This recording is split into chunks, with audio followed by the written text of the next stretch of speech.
Acum! Hai mă, că e mișto aici în Portugalia, n-ai ce să spuneți voi. Hai mă, n-ai. Cel mai frumos peisaj posibil. Făcut vreodată aici. Nu vezi cum se vede oceanul? Asta da vacanță de Crăciun, nu pitic. Da? Ia și stâncile astea de aici. Lasă că se vede. Ia! Și șapte pe nu, urât cu voi, nu de voi. Vino încoace, grasele. Nu face că tu ai fost. Grasele, lumea știe cine ești. Ia că cam așa îmi zice și el mereu.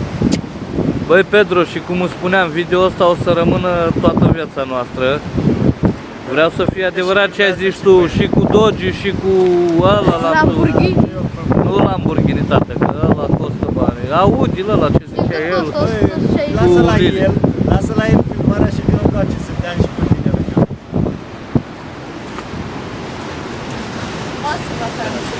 Păi da. Cel mai frumos unchi al meu, am vrut să iau un pic.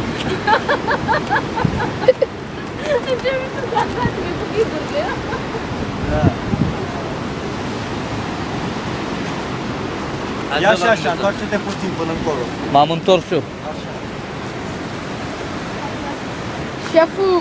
Gata, Bobby. Hai, încheiem peisajul ăsta frumos, care rămâne în istorie.